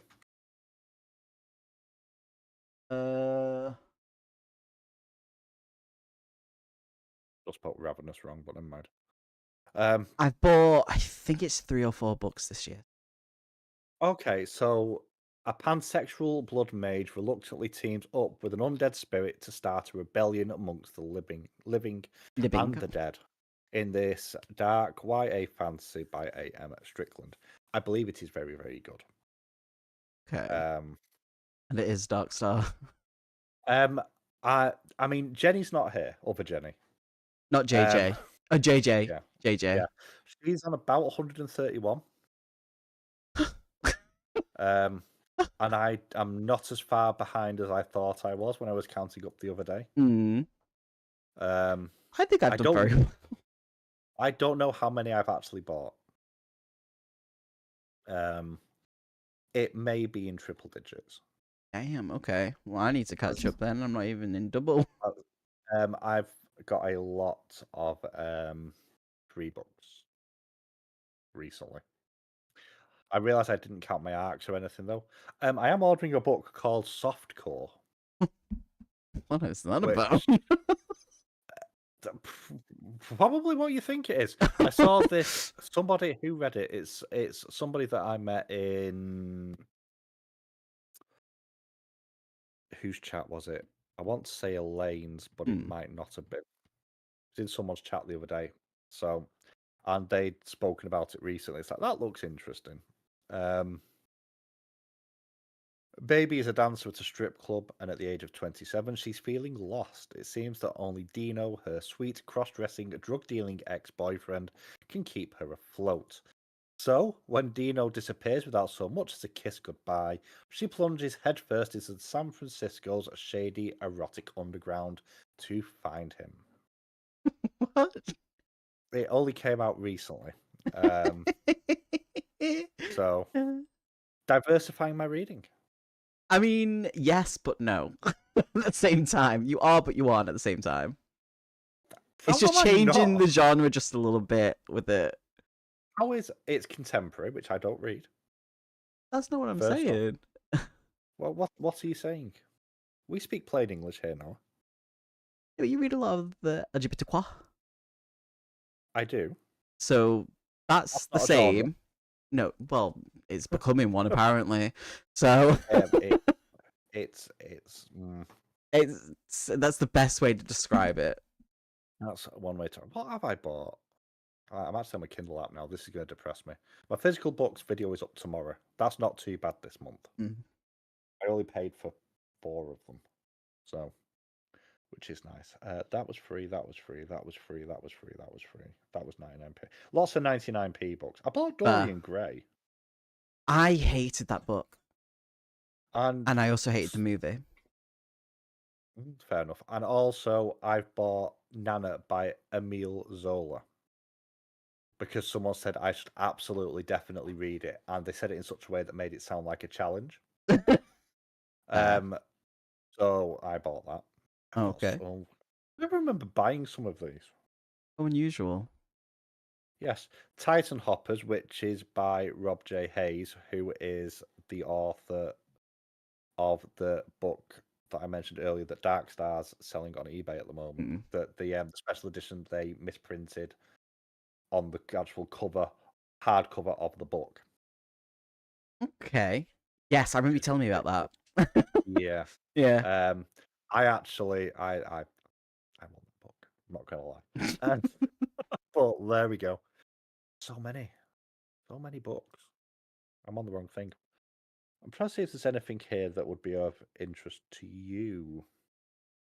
I feel like I've been making more videos on darker books / tropes. I'm hoping to. I hope you find some more light-hearted books to read because we need to have a mixture. If we keep reading like the dark stuff, it's gonna get really depressing at some point and be like, "Oh, it's this again."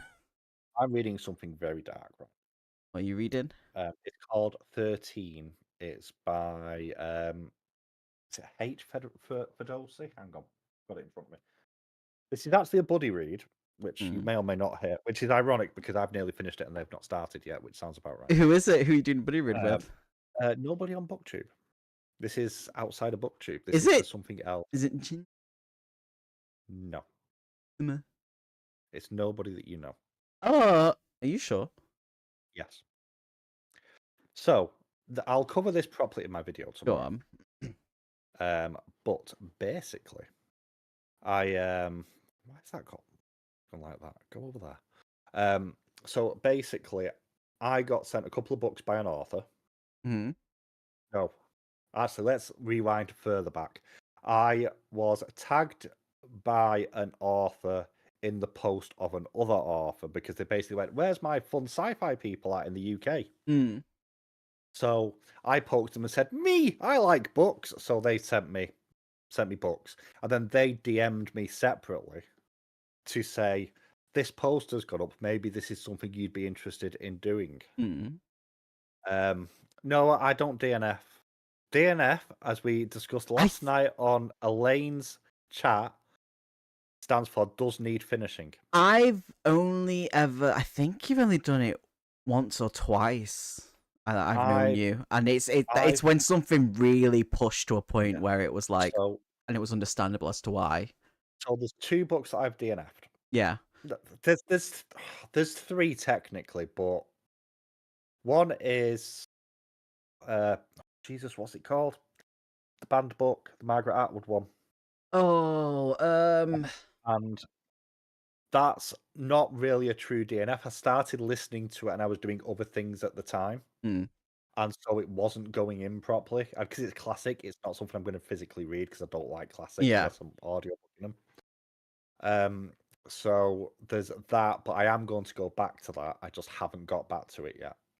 One was The Clown Hunt by Judith Sonnet. I know that one. Reasons. Which is I will say, is a very good extreme horror. I really appreciated a lot of it. Children getting cheese grated, for example, to death. That didn't stop me reading it, but other things that happened later on did. Understandable, though. So I did actually... Handmaid's Tale, thank you.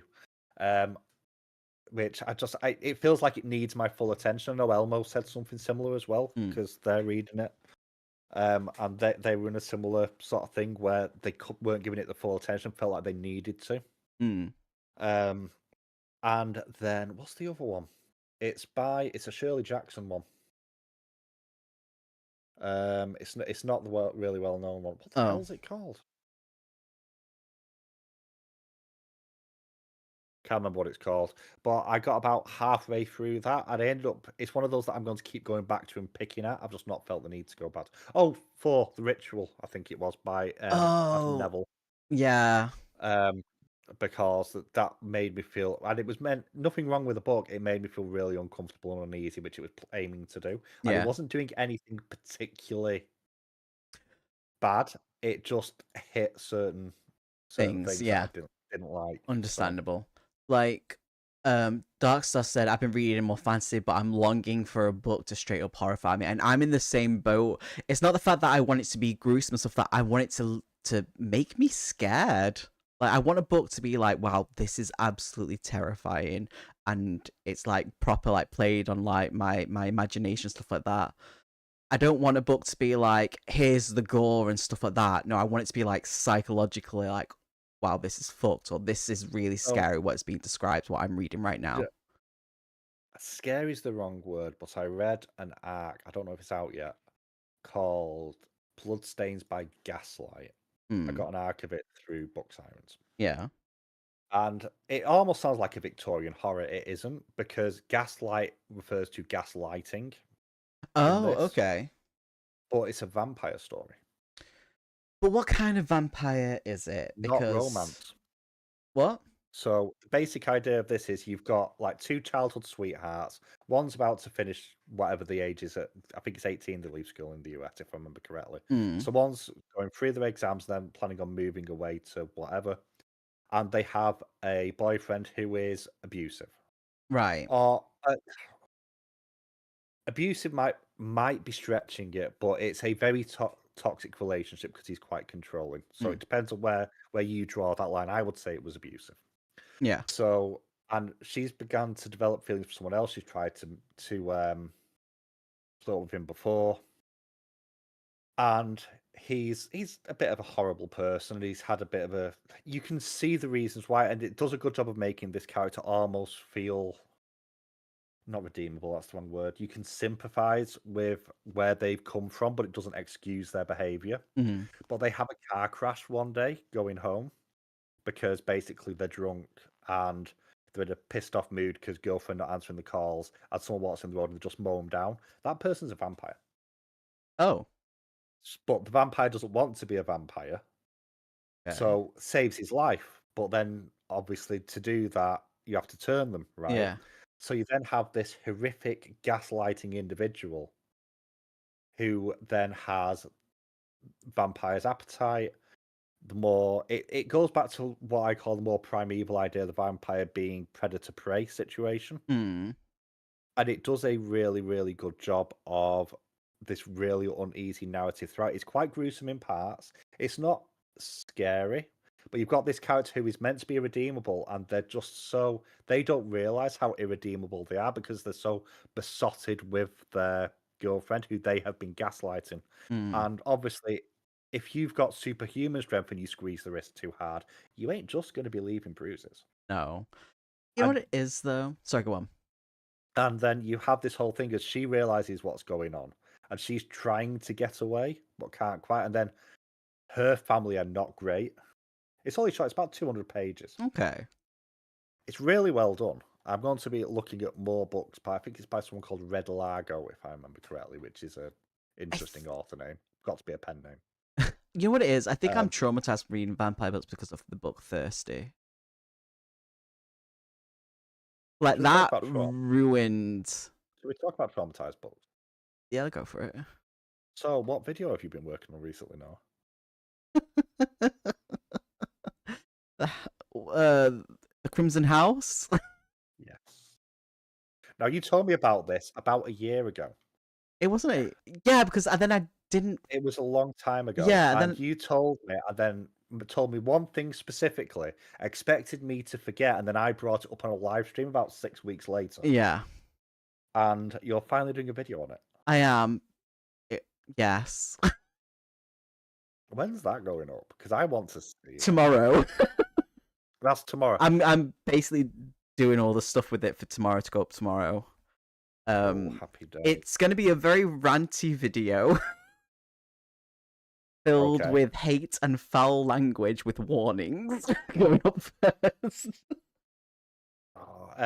Tender with the Flesh I have not read. I think I've not read. I've heard mixed things about it. I'm not touching that book. That's all I'm going to say. One horror book I do want to read that I've heard amazing things is called Dark Bloom by Holly McCabe. And it's all over the indie spaces. I'm sure someone in the chat may have already read it as well. That's a horror book that I'm going to be hitting relatively soon. It's going to be next month. Do you know what it is though? Like horror books these days, it's all for the shock value of the gore, something that makes you uncomfortable, or okay. So I will point out, you do tend to lean towards extreme horror. I want something that's not extreme horror. That is just terrifying. And the thing is, though, other people go, "Oh, house invasions." I can't deal with house invasions. I don't want a house invasion book. I want something that is just a good read that I will put my bookmark in and be like, "Wow, I can't sleep because that was absolutely terrifying."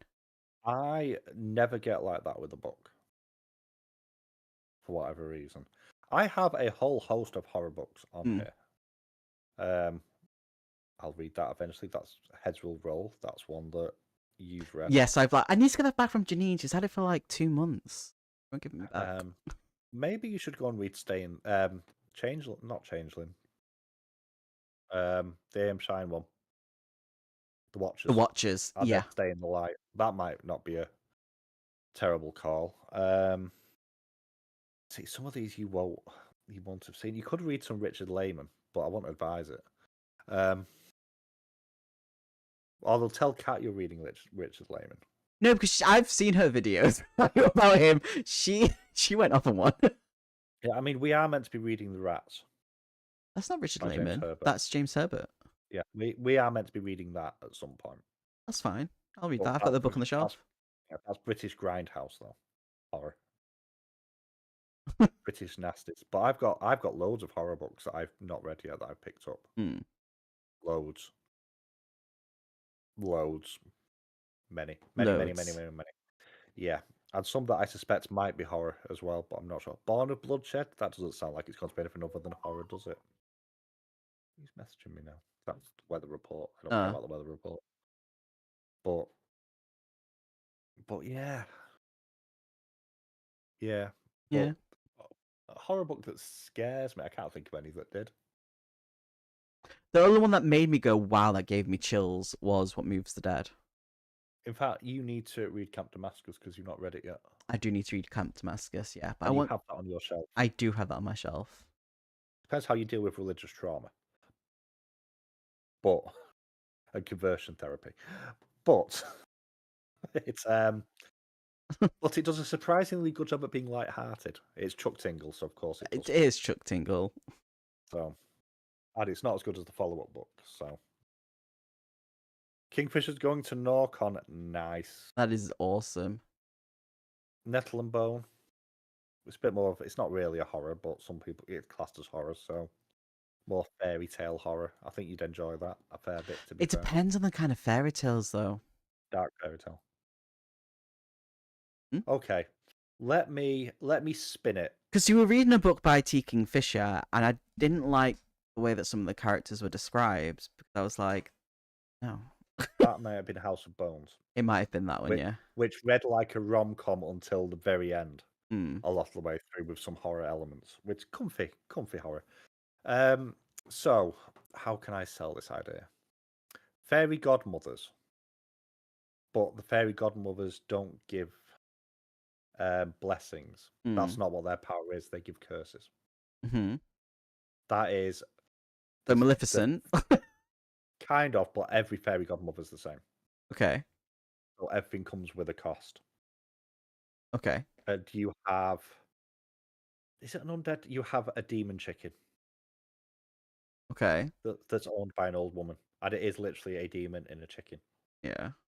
And undead. It's very good. I'm doing a terrible job of selling it to you. I can tell by your You're face. trying. I'm not trying particularly hard because it's been a while since I've read it. I just remember Fairy Godmother's an interesting tweak on how the magic works. There's one specific thing which you'd hate actually, because you don't like puppets. But it's leaning into like the puppet needing a soul thing. No, I'm good. And it comes about belief, but the puppet's actually puppeting the person at this point. Don't like that at all. It's amazingly creepy. No, I'm not a fan of puppet. No, you're not. Although you did like puppets in my apartment walls. I did enjoy that. So I'm coming back. I did enjoy that, but it was also weird at the same time because it wasn't puppets; they were more Muppets. You could read Butter. And Figure and be telling me about that.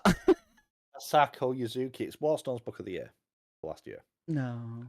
It's a horror, which is surprising for that to get Waterstone's Book of the Year. And the cover's yellow. Legitimately. So you'll see what it looks like. I hate you. You don't. I'm trying to think, what have I got on my shelf that I can actually throw at you? But I've not read that yet, so you can't have that. Awesome. Because I need to read that relatively soon, actually. Looking at this plethora of books. I have too many books. Most of them are fantasy. Like, actually, I need to read. You need to read some more Christina Henry. I've not read Christina Henry yet. I've got the books. And you have books on your shelf. You've got books that I don't have on your shelf. Yes. Which, side point, Chapter 1 read for Lost Boy is, I think, my second most viewed video now. Oh, very nice. All the videos that I've done, that's got the longest tail. Like, every week it's on the list. That's awesome. Like, without fail. Which means I should probably do The House That Horror Built, which I think is film inspired. It is, yeah. She basically goes to be like a maid at this person's house and realizes it's a well-known director or something, and he's got all the stuff from his movies, from his horror movies in there, and just things aren't what. Could do Silver Nitrate, which I've not read yet, but you could do Silver Nitrate. That's meant to be very, very good. Maybe. I think it might be 99p on Kindle at the moment. Don't quote me on that. I know I got it for 99p. I don't want to move to actually look properly. This is part of the problem. All good. I've not got many horror on my shelf, right. Actually. To be honest. Katie, I appreciate it. Bye-bye. Badum. Love, hun. Thank you for staying. I appreciate it. We probably will be ending soon, though, to be honest. Yes. I'm tired. Because I need to phone my boss to find out what I'm walking into tomorrow. Hopefully nothing bad. I was hoping to be walking into a 10:30 finish, but never mind. No chance of that one. Nightmare Before Christmas. There we go. Sally's Lament. You can read that. No, I'm good, thank you. But yeah, so you have a video tomorrow. I have a video tomorrow. Mine will be up late though, so. Mine's already scheduled because I recorded it yesterday. Chaos incarnate. So. But yeah, so 18 months till the next Fourth Wing, the next Imperium book. Long time. It is. I'm taking a chance on another Grady Hendrix. Yeah, you don't like Grady Hendrix. Noah, on the other hand. No, because I understand because his books are hit or miss. I see it in the books. I'll read one and be like, wow, this made me really depressed. Like How to Sell a Haunted House. Like that took me months and months and months to read. Yeah, and I got really fucking depressed with it. And then when I got past that, it was a good book. It was a good experience. And then I had the final girl group, whatever it is. Yeah. And that was like but I enjoyed it, but it was like what? So they're hit and miss, but I still enjoy them at the same time. But they're not like up there. I've only read one Grady Hendrix, and it was a short story.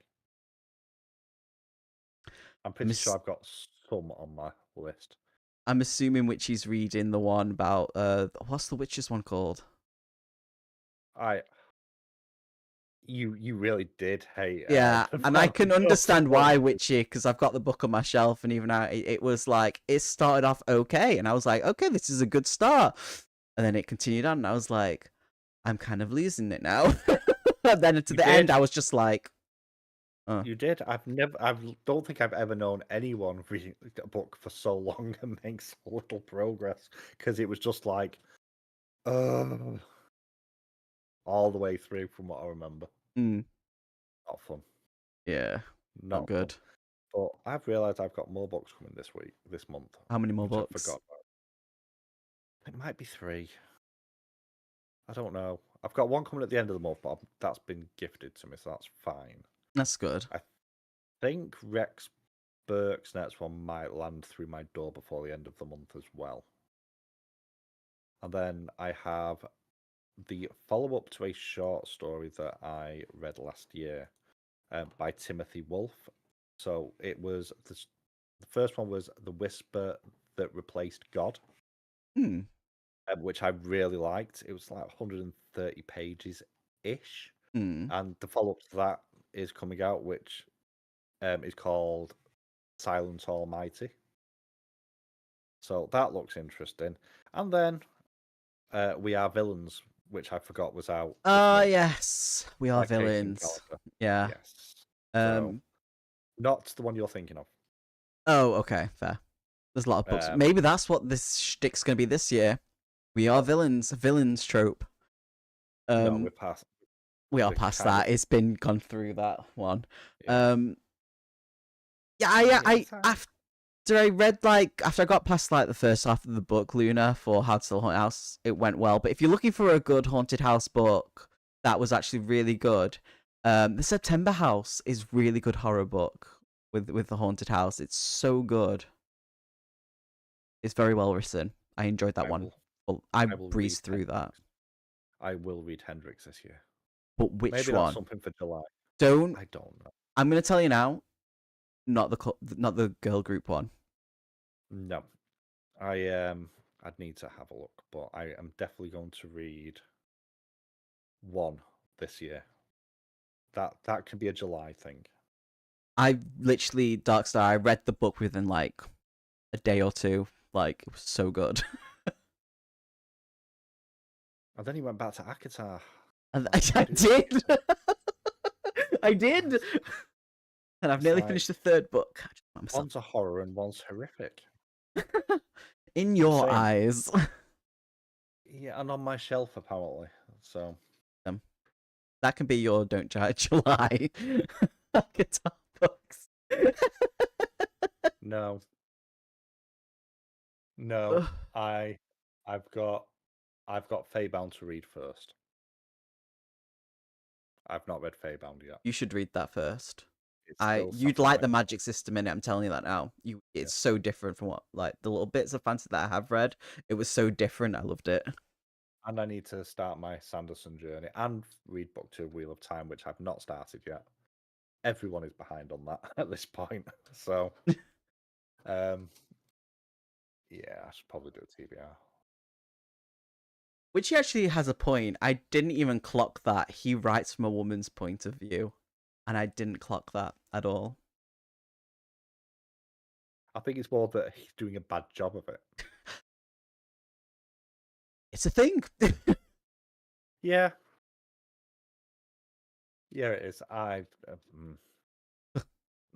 The other one I want to read is by God, what's it called? It's gone. It's gone. It's another horror book, but I can't for the life of me think what it's called off the top of my head. My brain's frazzled. Bless you. So, yeah. I'm an old person. I'm allowed to be frazzled. You're not that old. Right. The fact that you've put the word "that" in that sentence. Well, you're not that old.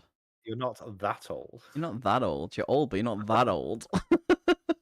Oh, I'm still going to make sure that you read Unhinged this year. No, no. Part of your September Spice and All Things Nice readathon. Your Blood and Bones. Actually, that's one for you to check out. Blood and Bones. I think you'll like that by Dave Patricia Anderson. There we go. It's only a short read as well if you can find it cheap. I will have a look. So there we go. All Our Wives Under the Sea, which you still haven't I read yet. do have that. I do want to read that one. I know I made you buy it. I was with you when you bought it. Sounds about right. Oh yeah, when I came out with like 9 books that one time. Oh yeah, we need to do that again. I can't afford that. I can't afford it either, but we should go look at books. I have though found another secondhand bookshop in Manchester. I know where there is one. Yes. And it is where I thought it was as well, so I don't know where there's 2. And we need to do that at some point. But I'm not taking you in a weird Buggy. shopping trolley. Oh, in a shopping trolley. Wheelchair. Yeah. I don't have. I mean, can walk still. You fit in one of the work baskets. Slowly. I cannot. You probably could. Stand in it and you just push it. I'll try to balance. Down a hill. Yeah. Absolutely. Sounds like a great idea. What's the word? You've rolled down the hill, so why don't I've not. You need to stop telling people that I've never rolled down that hill. Witchy says. After your dirty drunken hookups. I'm not that kind of person. There are men who can do it, but there are few and far between. Someone you can build a nest. Oh, that's the one that I need to read as well, by John Wiswell. Yeah. I have too many books I want to read and not enough time. Fair Dark. Yeah. Fair. I'm barely reading this month. I have finished 2 books this month so far. One of which I started last month. It was about 200 pages long. And the other one was Orla, which was Margaret's book, which was about 250. So, not read much this month. My current read is 500 pages. You're all good. So, and is set in Iran, and is I following remember this, yeah. a lot of things. A lot of things have happened. Bless you. Yeah. It also jumps timelines. No, I'm okay with that. You can keep that. Yeah. But I think I might call it here. Thank you for putting up with me. No, thank you for talking to me about it and us having a little rant about certain things in the book.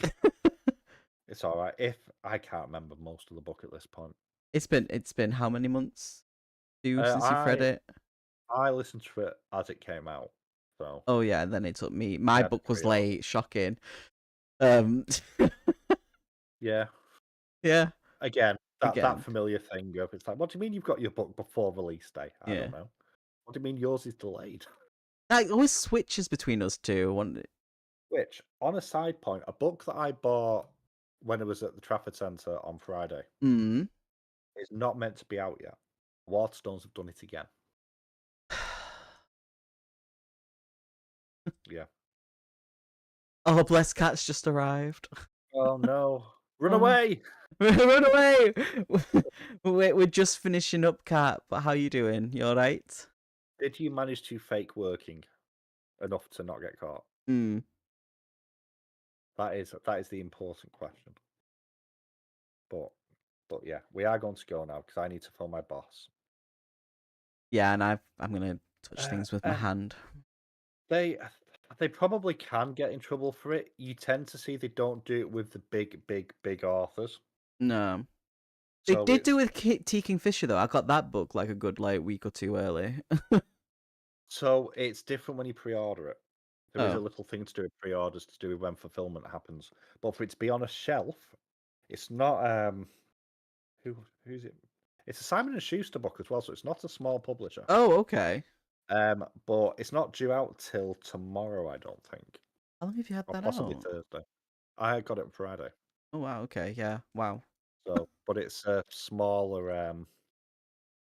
Yeah, it tends to be that not as big authors that they just chuck them out the weekend before. So it wasn't. Fortunately, it wasn't in one of the big spaces because I know the last big one that I did that with was the Prairie Mohammed one, Book from the Forest. Yeah, that's one that I cancelled my pre-order and bought it on the spot.